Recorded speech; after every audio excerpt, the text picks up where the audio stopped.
श्री सीताराम, श्री राधेश्याम।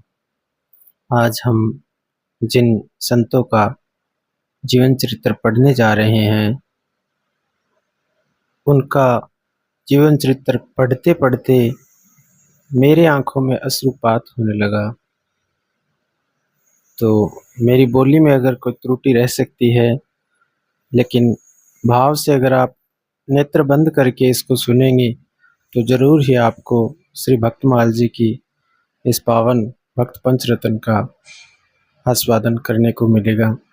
आज जिनका हम जिन संत महान भगवान की चर्चा करने जा रहे हैं, उनका नाम था भक्त रघुनाथ।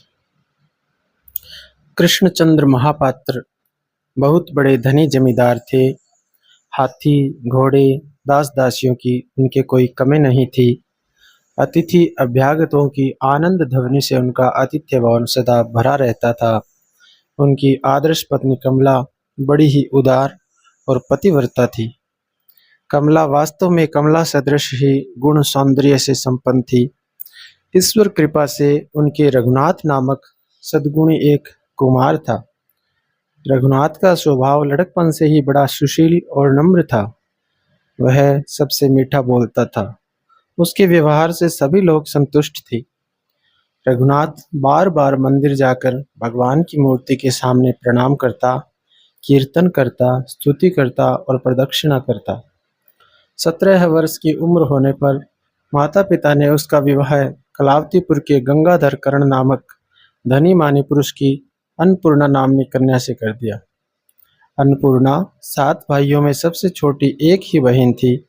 इससे घर में सभी उसका विशेष आदर किया करते थे। इसलिए विवाह बड़ी ही धूमधाम से किया गया। सुलक्षणा बहू को पाकर कमला के कलेजे की कलियां खिल उठी। वह मानो स्वर्ग सुख का अनुभव करने लगी।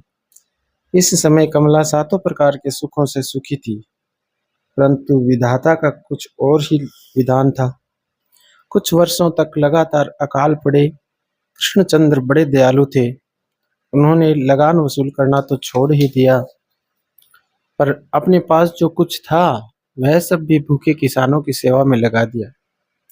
घर खाली हो गया। मनुष्य इज्जत आबरू के लिए एक बार जो खर्च लगाना आरंभ कर देता है, बुरी स्थिति में उससे कम लगाने में उसे बड़ा संकोच होता है। इसी प्रकार कृष्णचंद्र के भी खर्च ज्यों का त्यों लगता रहा। जमींदारी पर ऋण हो गया। लगातार की चिंताओं ने कृष्णचंद्र के स्वास्थ्य को बड़ा धक्का पहुंचाया। वे बीमार हो गए और एक दिन अपने को मरण शैया पर पड़े हुए समझकर उन्होंने प्यारे पुत्र रघुनाथ को पास बुलाया और उसकी गोद में अपना मस्तक रखकर कातर स्वर से कहने लगे, मेरे लाल रघुनाथ, मैं जाता हूँ। मेरी एक बात रखना, जहाँ तक हो सके मेरा ऋण चुकाना। देखना कभी किसी को धोखा देने की भावना मन में न जाग उठे। भगवान तुम्हारा कल्याण करेंगे। कृष्णचंद्र को इतना कहकर सदा के लिए आंखें मूंद ली। पति प्राणा कमला पुत्र से विदा लेकर स्वामी के साथ सती हो गई। रघुनाथ के सिर पर कठोर वज्रपात हुआ। जाहि विधि राखे राम, ताहि विधि रहिए। अन्नपूर्णा बड़ी घर की लड़की थी। वह प्राय नहर में ही रहती थी। उसके पिता और भाइयों के पास धन बहुत था, पर वे बड़े ही कृपण थे। इससे उन्होंने रघुनाथ की बुरी हालत का समाचार सुनकर भी मानो कुछ नहीं सुना। कंजूस का धन किस काम का? जो धन के कीड़े होते हैं वे धन बटोरने और उसका रक्षण करने में ही लीन रहते हैं। अपने प्यारे पुत्र, कन्या और श्रद्धास्पद माता पिता दारुण दुख भी पत्र का कलेजा किए सह लेते हैं, परंतु उन्हें एक पैसा देना नहीं चाहते। रघुनाथ भी साधारण बालक नहीं था। वह तो उस सबसे बड़े पुरुष से परिचित था जिसकी तुलना में उसके ससुर गंगाधर कर्ण सूर्य के सामने एक जुगनू भी नहीं थे। रघुनाथ मदद मांगने के लिए ससुराल नहीं गया। उसके पास जो कुछ था सो सब बेचकर उसने पिता का सारा कर्ज चुका दिया। ससुराल से दहेज में जो कुछ मिला था उससे देव सेवा का नियमित प्रबंध कर वह एक फटाकंथा और कौपिन लेकर घर से निकल पड़ा। भगवान की लीला है, एक वृक्ष में दो फूल खिल रहे थे। इतने में ही न मालूम कहाँ से काल कीट ने आकर उसी की जड़ में वास कर लिया। हाय, उसने इन्हें खिलने भी न दिया। ये थोड़ी सी शोभा फैलाकर, तनिक सी ही सुगंध वितरण कर सूख कर गिर पड़े। अब रघुनाथ, तुम्हारे खिलने के दिन हैं। तुम खिलो। तुम भगवान के भक्त हो, पद्म जातीय पुष्प हो। दुख दारिद्र्य के प्रचंड सूर्य ताप में ही तुम्हें खिलना होगा। तुम प्रस्फुटित हो। तुम्हारे इस छिन्न मलिन वस्त्र से ही शैवाल समावृत पंकज की भांति तुम्हारी शोभा सौगुनी बढ़ जाएगी। तुम्हारे भक्ति सौरभ से विश्व ब्रह्मांड भर जाएगा। तुम्हारे खिलने के दिन तुम्हारे खिलने के दिन आ गए हैं। खिलो रघुनाथ, तुम खिलो। रघुनाथ गांव-गांव में भीख मांगकर जीवन निर्वाह करने लगा। बड़े घर का लड़का है, दुख किसको कहते हैं इस बात से भी वह अपरिचित था, पर आज उसके कष्ट की कोई सीमा नहीं है। एक दिन घोर रात्रि के समय वृक्ष के नीचे पड़े हुए रघुनाथ ने मन में सोचा, यूं बिना कारण गांव-गांव भटकने से क्या लाभ है।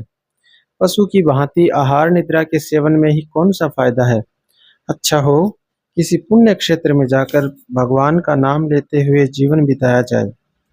यह विचार कर रघुनाथ बड़ी श्रद्धा भक्ति से नीलाचल यानी पुरी चला गया। मंदिर में जाकर भगवान जगन्नाथ जी के दर्शन करने के बाद सरलता से हाथ जोड़कर वह कहने लगा, हे प्रभु, हे मेरे नाथ, मेरे माता पिता दोनों ही मर गए हैं, मुझे अनाथ बना गए हैं। इसे से आज रघु अरिक्षित यानी रक्षकहीन हो रहा है। मन करता है कि तुम्हारे चरणों का आश्रय पकड़ लूं, पर मेरी इच्छा से ही क्या होगा। तुम्हारी इच्छा ही तो इच्छा है। अब तुम्हारी जो इच्छा हो करो, पर यह जान रखो कि रघुनाथ तुम्हारा ही खरीदा हुआ गुलाम है। जहाँ सरल विश्वास से कातर हृदय की सच्ची पुकार होती है, वहीं उत्तर मिलता है। रघुनाथ ने देखा मानो प्रभु कर कमल उठाकर उससे कह रहे हैं, रघु, तुझे कोई भय नहीं है। तू यहाँ महाप्रसाद भोजन करता हुआ आनंद से विचरण कर। मैंने तुझे अपना सेवक बना लिया। प्रभु की आज्ञा शिरोधार्य कर रघु वहीं रहने लगा। जहाँ मिले वहीं महाप्रसाद पा लेना और प्रभु के मुख कमल का दर्शन करते रहना, यही रघुनाथ का एकमात्र कार्य था। भगवत कृपा से रघुनाथ का मन आनंद से इतना भर गया कि पहले की सारी बातें उसकी स्मृति से हट गईं, और तो क्या, पत्नी अन्नपूर्णा के सदा प्रफुल्ल कोमल मुख कमल की भी याद उसके मन से मिट गई। कुछ दिनों में यह समाचार रघुनाथ के ससुराल पहुंचा, गरीब भिखारी को दामाद मानने में इज्जत में बहुत बट्टा लग जाएगा। अतएव गंगाधर ने 10-20 खोटी खरी बककर पुत्रों के सामने प्रस्ताव रखा कि अन्नपूर्णा का दूसरा विवाह कर देना चाहिए। समझ लेना चाहिए कि उसका विवाह अभी हुआ ही नहीं। जैसे गुणवान पिता थे, वैसे ही उनके स्त्री पुत्र भी थे। सबने एक स्वर से इस बात को पसंद किया। धार्मिक कृपण गंगाधर और उनके पुत्रों ने वर खोजना शुरू किया, और अंत में राजमंत्री के लड़के बसु महापात्र से संबंध स्थिर हो गया। बसु बड़ा ही बदमाश और पापी था।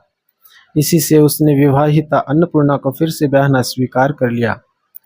गंगाधर और मंत्रीपुत्र दोनों ही धनी तथा प्रभावशाली मनुष्य थे। इससे दूसरे किसी में भी इनके इस अन्याय का विरोध करने के लिए साहस नहीं हुआ। विवाह का दिन स्थिर हो गया। फाल्गुन शुक्ला पंचमी। अन्नपूर्णा ने सब बातें सुनी। वह अब निरी अबोध बालिका नहीं है। उसकी 15 साल से ज्यादा उम्र हो गई है। माता पिता का विचार जानकर उसका चित्त व्याकुल हो उठा, पर उपाय क्या है। वह मन ही मन भगवान को स्मरण करके कहने लगी, हे भगवान, यह क्या हो रहा है। हाय प्रभु, यह तो असंभव बात है। प्राणनाथ के जीवित रहते ही दूसरे से विवाह की बातचीत कैसी। प्रभु, इस शरीर पर तो अब मेरा अधिकार नहीं है। मैं तो इसे उनके चरणों में समर्पण कर चुकी हूँ। फिर इस शरीर से दूसरे का मुंह कैसे देखूंगी।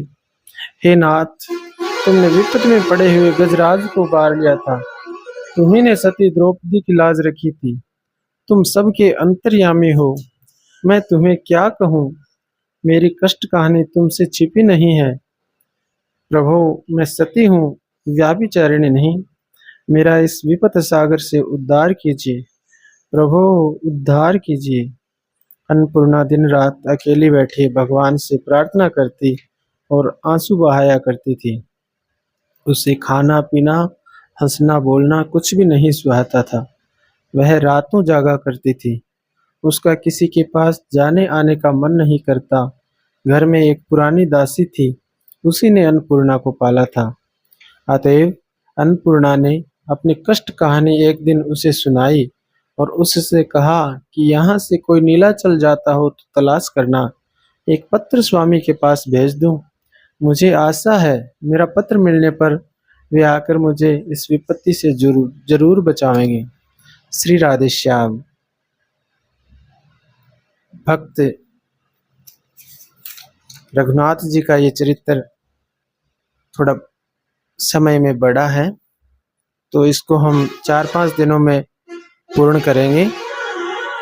आज यहीं पे विराम देते हैं। श्री राधे श्याम, श्री सीताराम।